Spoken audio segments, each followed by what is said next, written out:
Hello, my little friends, and welcome to our today's session.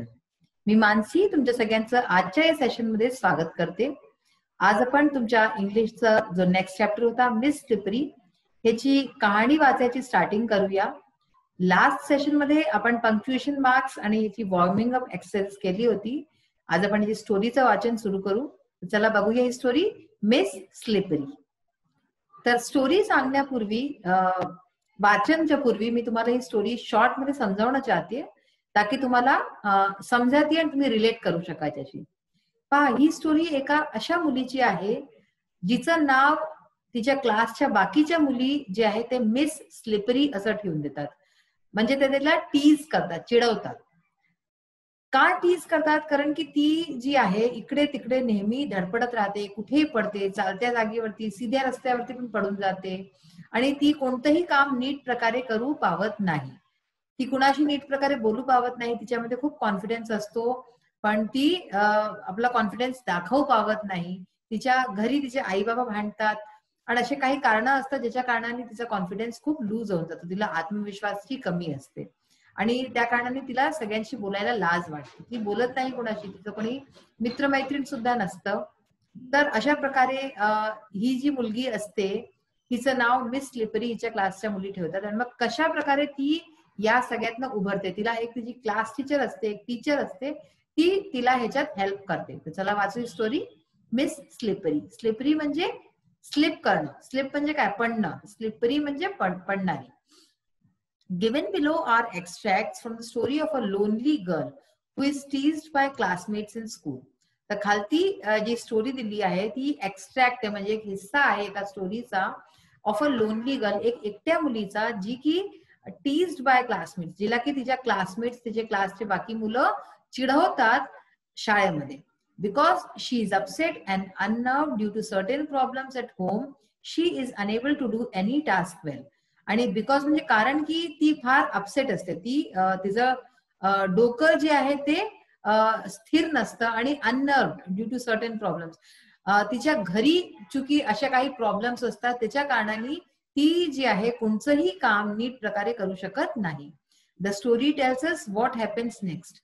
तर आपण या स्टोरीमध्ये बघू की पुढे काय होतं. पार्ट 1 बघा याचा. I got ready and went to school. In the first period, our class teacher who taught us English told us to take out our composition notebooks. म्हणजे काय झालं, मी तयार झाले आणि शाळेत गेले.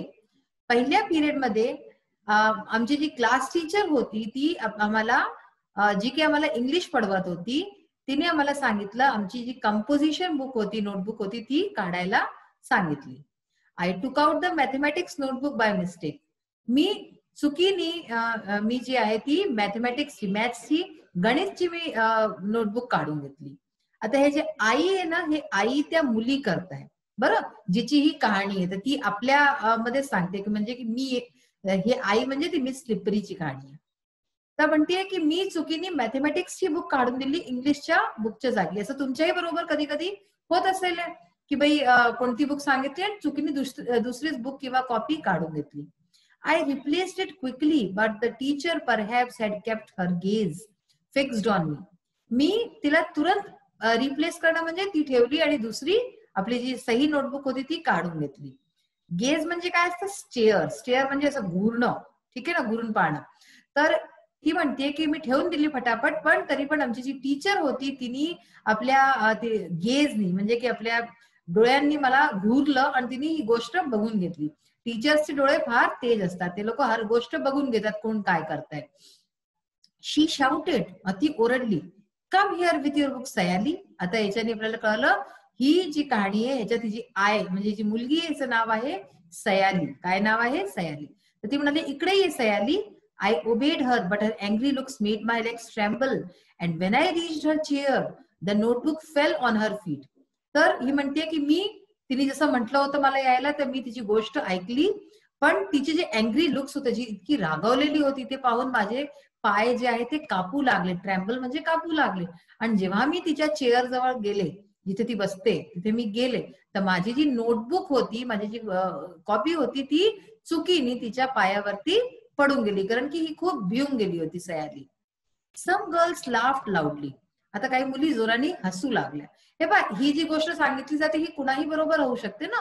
कोणी जर थोडंसंही म्हणजे खूप नाजूक हृदयाचं असेल तर त्याच्याबरोबर असं होऊ शकतं. The teacher thought that I had drop the notebook on purpose. टीचरला काय वाटलं की मी ही नोटबुक जी आहे चुकीने नाही, जाणून बुजून तिच्या पायावरती टाकली. पर्पज, ऑन पर्पज म्हणजे की नेमकी मी जाणता बुजता केलं ते काम. She stared at me with an all over daring look. ती परत माझ्याकडे पाहू लागली खूप मोठे मोठे डोळे करून, आणि with an all daring look म्हणजे काय, अ फ्राइटनिंग लुक म्हणजे फार रागाने माझ्याकडे बघू लागली. Go and stand near your seat she yelled. तर ती ओरडून म्हणाली, रागावून म्हणाली की जा आणि आपल्या सीट जवळ उभी होऊन जा. म्हणजे ती म्हणाली की तिथे उभी राहा, आता बसू नकोस. I kept standing punished for the whole period. तर त्या होल पिरियड, त्या पूर्ण पिरियड भर मी तिथे आपल्या क्लासमध्ये उभी राहिले. The next was history class and my favourite subject. पुढचा पिरियड हिस्ट्रीचा होता, जो की माझा फेवरेट, माझा प्रिय सब्जेक्ट आहे. The teacher had asked us to memorize the causes and effects of the Battle of Panipat. आमची जी टीचर होती तिने काय म्हटलं होतं, आम्हाला पाठ करायला म्हटलं होतं. मेमोराइज म्हणजे पाठ करायला म्हटलं होतं. Causes and effects. Battle of Panipat, पानिपतचं जे जंग झाली होती, जे युद्ध झालं होतं, त्याचे कारण आणि त्याचे जे प्रभाव झाले होते ते पाठ करायला तिने मला म्हटले होते, सगळ्यांना म्हटले होते. I was well prepared. मी खूप छान मी सगळं पाठ करून आले होते, मला सगळं लक्षात होतं. She began testing all of us one by one. मग ती एक एक करून सगळ्यांना प्रश्नोत्तर विचारू लागली, एकेकाला टेस्ट करू लागली. When my turn came I went blank. आणि जेव्हा माझी वारी आली, जेव्हा माझी वेळ आली, तेव्हा काय झालं, आय वेंट ब्लँक म्हणजे कुड नॉट रिमेंबर एनिथिंग. म्हणजे मला सगळं पाठ असतानाही मी एकदम ब्लँक होऊन गेले, मला कळलंच नाही की मी काय बोलू. असं तुमच्याही बरोबर होत असेल कधी कधी, की आपल्याला येतं पण कोणी काही विचारलं प्रश्न तर आपण उत्तर देऊच नाही पावत, जेव्हा की आपल्याला सगळं माहिती आहे. The teacher gave me a stern stair while I stood there still with my head hanging down in shame. आता काय झालं, जी टीचर होती तिने मला स्टर्न स्टेअर म्हणजे काय, स्ट्रिक्ट म्हणजे खूप रागानी, आणि असे डोळे होते तिचे की मला खूप स्ट्रिक्टली बघत होती. आणि मी स्टिफ उभी होते, म्हणजे की माझ्यात अगदी हलडूल नव्हती आणि मी अशी उभी होते. आणि with my head hanging down in शेम म्हणजे की मला खूप लाज वाटत होती. शेम म्हणजे काय, लाज. आणि हेड हँगिंग डाऊन म्हणजे असं असं डोकं खालती करून अशी मी लाजेनी उभे होते. Mama and papa continued their never ending tips. म्हणजे आई आणि बाबा त्यांचे जे नेव्हर एंडिंग टिप्स म्हणजे भांडणं, अ स्लाइट आर्ग्युमेंट. भांडणं म्हणजे कसे, वर्बल भांडणं जे असतात की तू मे जे असतं ना, तर अशा प्रकारचे भांडणं त्यांचे कंटिन्यू राहायचे, नेहमीच ते करायचे अशा प्रकारचे. नेव्हर एंडिंग म्हणजे कधी न संपणारे असे आर्ग्युमेंट्स, असे त्यांचे वादविवाद नेहमीच चालू राहायचे. आता ही आपल्या घरची गोष्ट सांगते बरं. Papa used every opportunity to express his annoyance. बाबा जे आहेत म्हणजे हिचे जे वडील होते ते दर वेळेला जे आहे आपली जी अनॉयन्स आहे म्हणजे काय, फिलिंग ऑफ बिंग अँग्री, म्हणजे आपला राग जे आहे ते प्रदर्शित करत राहायचे त्यांना जेव्हाही वेळ मिळायचा. Mama on her part did not allow any such occasion to slip without turning it into a vociferous quarrel. म्हणजे काय झालं, noisy and forceful in expressing one's feelings. म्हणजे जेव्हा वडील जेव्हा रागाने काही बोलायचे तेव्हा आई पण एकही मौका चुकायची नाही, आणि ती पण जोराजोराने ओरडून आणि भांडण करायची, आणि दोघांमध्ये खूप अशा प्रकारचे वादविवाद आणि जोराजोराने भांडण व्हायचे नेहमीच. The quarrel was between the two but the punishment inevitably descended on a third one. आता ही म्हणते मुलगी की हे भांडण जरी या दोघांमध्येच असायचे पण तरी ह्याचा जो पनिशमेंट आहे, ठीक आहे, ह्याचा पनिशमेंट इनएव्हिटेबली डिसेंडेंट, इनएव्हिटेबली सर्टेनली, डिसेंडेंट म्हणजे कम ऑर गो डाऊन, म्हणजे की ह्याचा जो पनिशमेंट होता हा त्या मुलीला, म्हणजे की ह्यांचे जे मुलं होते, एक मुलगी एक मुलगा, या दोघांना भेटायचा. भलेही ते लोक भांडत होते पण त्याचा जो पनिशमेंट तो त्या दोघांना मिळायचा. Wherever and whenever I heard raised voices, जेव्हाही कधी मी कुठेही आय हर्ड म्हणजे मी ऐकायचे अशी उंच आवाजा, रेज्ड व्हॉइसेस म्हणजे उंच आवाजा. I felt as if mama and papa were quarrelling. तर तिला असं वाटायचं जसं की तिचे आई वडीलच भांडतात आहेत, कारण की तिच्या मनात इतकी भीती बसून गेली होती जोराच्या आवाजाची. तिचे आई वडील नेहमी भांडायचे म्हणून. तर तिला असंच वाटायचं की आई बाबा भांडतात. Sometimes even in the midst of silence mama screams came piercing through my ears. तर कधी कधी तर असंही राहायचं की एकदम शांती आहे चारीकडे आणि शांतीच्या मध्ये मला असं वाटायचं की आई माझी ओरडतीये जोराजोराने आणि भांडते, असं माझ्या कानात आवाज यायचा आणि माझ्या कानात पायर्स म्हणजे असा भोक, छेद करणं, भोकून असं माझ्या कानात असे आवाज यायचा सायलेन्स मध्ये पण. And Wien ever I heard mama's high pitched येल्स my legs quivered. आणि जेव्हाही कधी मी अशा प्रकारे आपल्या आईच्या जोराने, हाय पिच म्हणजे जोर आणि जे हाय पिच असतो अशा ओरडणं ऐकायचे, माझे जे पाय होते ते घाबरून आणि कसे हे होऊ लागायचे, ट्रॅम्बल होऊ लागायचे. शुक ऑर ट्रॅम्बल म्हणजे कापू लागायचे असे भीतीने अशा आईच्या जोराजोराच्या आवाजा ऐकून. तर हे कारण होतं याचं इतकं भ्यायचं. आता आपण याचे क्वेश्चन आन्सर साईड क्वेश्चन्स बघूया थोडेसे. तर तुमच्या बुकच्या शेजारी साईड क्वेश्चन्स दिले होते, जे आपण आता पेज बघितला, पेज जो वाचला, तर त्याच्याशीच रिलेटेड काही क्वेश्चन्स बघू आपण. Why could the notebook have fallen from Sayali's hand. जी नोटबुक होती ती सयालीच्या हँड मधनं हातातनं का पडली असेल. When the teacher called Sayali, जेव्हा टीचरनी सयालीला हाका मारलं, she obeyed her but her angry look made her legs tremble. तर तेव्हा तिने ओबे केलं, तिची गोष्ट ऐकली, पण जी टीचर इतकी रागवलेली होती, रागवलेलं तिचा लुक पाहून, रागवलेला चेहरा पाहून तिचे पाय कापू लागले. So the notebook may have fallen from her hands. आणि त्याच कारणाने बहुतेक ती जी नोटबुक होती तिच्या हातातनं पडून गेली.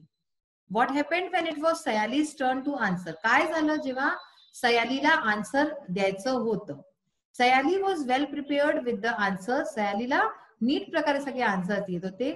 But when the teacher began testing all of them, Sayali went totally blank. पण काय झालं की जेव्हा एक एक करून सगळ्यांना विचारू लागली टीचर, सयालीची वेळ आली तेव्हा ती पूर्णतया ब्लँक होऊन गेली, ती सगळं विसरून गेली.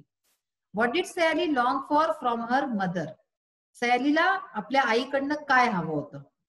Sayali long for a sympathetic pat from her mother. Sayali आपल्या आईकडनं सिम्पॅथेटिक पॅट, पॅट म्हणजे काय, असं पाठीवरती प्रेमाने असं हात फिरवणं असतं ना, तर ते हवं होतं तिला आपल्या आईकडनं. And she also thought her mother would console her and ask about her pains and suffering. आणि तिला असंही वाटत होतं की तिची आई तिला कन्सोल करेल, तिला प्रेमाने हात फिरवेल डोक्यावर आणि विचारेल तिचे जे त्रास आहे, तिचे पेन्स आहे, सफरिंग आहेत तिच्या बाबतीत तिला, की तुला काही त्रास तर नाहीये बेटा, असं तिला विचारेल. त्याच्याच करता तिला असं वाटत होतं सयालीला की हिची आई कधी विचारेल. Why did Sayali begin crying again. हे आपण पुढे जेव्हा कहाणी वाचू तेव्हा त्याच्यात हे सगळं येईल की सयालीनी परत रडणं का सुरू केलं. When Sayali's younger brother consoled her instead of her mother. म्हणजे जेव्हा सयालीचा जो लहान भाऊ, यंगर म्हणजे लहान भाऊ, त्यांनी तिला कन्सोल केलं, त्यांनी तिला चुप करवलं आणि इन्स्टेड ऑफ हर मदर म्हणजे तिच्या आईच्या ऐवजी तिच्या आईला करायला पाहिजे होतं, पण तिचा लहान भाऊ करू लागला, असं प्रेमाने ते हात फिरू लागला. तर and asked her if she was in great pen. आणि तिला विचारलं की काय तुला खूप त्रास होतोय, खूप दुःख होतंय. लव्हिंगली अँड अफेक्शनेटली, असं खूप प्रेमाने त्यांनी विचारलं. शी हग्ड हर ब्रदर. हग म्हणजे असं प्रेमाने असं तिने गळे लावून घेतलं. And begin crying again. आणि परतसे तिने रडणं सुरू करून दिलं. म्हणजे ती आईकडनं अपेक्षा जी करत होती ते तिच्या लहान भावानी केली होती. आता तुमचं इंग्लिश वर्कशॉप आहे, त्याच्यातलंही थोडंसं आपण ग्रामर पोर्शन बघूया.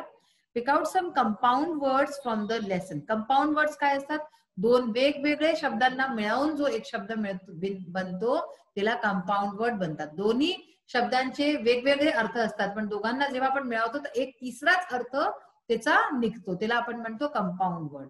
जसं पहा इथे नोटबुक. नोटचं अलग मिनिंग आहे. नोट म्हणजे आपण पैशांनाही म्हणतो, रुपया पैशांना, आणि बुक म्हणजे बुक असते, पुस्तक. नोट बुक ह्याचा एक तिसराच मिनिंग निघतो, जे तुमची कॉपी, वही तुम्ही ज्याच्यात लिहिता. तसंच वेल प्रिपेअर्ड, हे पहा दोन वेगवेगळे शब्द आहेत. Never ending, high pitched, teachers room, classroom. Okay, तर हे सगळे जे आहेत हे कंपाऊंड वर्ड्स आहेत. ह्याच्यात दोन वेगवेगळे वर्ड्सला मिळवून एक शब्द बनला आहे, म्हणून ह्याला कंपाऊंड वर्ड म्हणतात. आणि दोघांचे मिनिंग वेगळे आहेत. ठीक आहे. आणि जेव्हा आपण ह्यांना एक करून देतो, नेव्हर म्हणजे काय, कधीच नाही, आणि एंडिंग म्हणजे संपून जाणार. ठीक आहे. तर नेव्हर एंडिंग म्हणजे कधीच न संपणार. टीचर्स रूम तुम्हाला माहितीये की जे टीचरचा रूम असतो, क्लासरूम. आता पहा, add the proper prefix. Prefix काय असतं? जे आपण कोणत्या शब्दाच्या आधी लावतो ते प्रिफिक्स असतं. To make the following words opposite in meaning. या शब्दांच्या पुढे प्रिफिक्स लावायचे ताकी त्यांचे अपोजिट्स बनून जाय. पहा, ओबे, डिसओबे. ओबे मध्ये डिस लावलं तर डिसओबे होऊन गेलं, याचं जे आहे ते अपोजिट आहे. Sympathetic, unsympathetic. Honour, dishonour. Afraid, unafraid. Content, discontent. ठीक आहे. तर ह्याच्यामध्ये आपण डिस, अन, डिस अशा प्रकारे हे सगळे जे आहेत हे प्रिफिक्स, यांना प्रिफिक्स म्हणतात. तर आजचा आपला सेशन पहा इथेच संपतोय. आज आपण खूप काही छान छान गोष्टी शिकलो. आपण स्टोरी वाचली की कसं सयाली जी आहे किती त्रासात होती, तिला मेंटल किती त्रास होता, तिचे आई वडील भांडत होते, त्या कारणाने ती खूप घाबरायची जोराच्या आवाजाने आणि अशाने. तर असं जर कोणी तुम्हाला भेटेल तर तुम्ही काय कराले? तुम्ही त्याला चिडवाले की तुम्ही त्याच्याशी सिम्पॅथी कराले? ही सुचायवादी गोष्ट आहे ना. आणि मग आपण एक्सरसाइजेस बघितल्या, त्याच्यामध्ये आपण प्रिफिक्स ची एक्सरसाइज बघितली आणि क्वेश्चन आन्सर्स पण बघितले आपण. तर आजचा सेशन आपला इथेच संपतोय. आपण नेक्स्ट सेशन मध्ये परत ही कहाणी कंटिन्यू करू. Till then bye, have a nice day.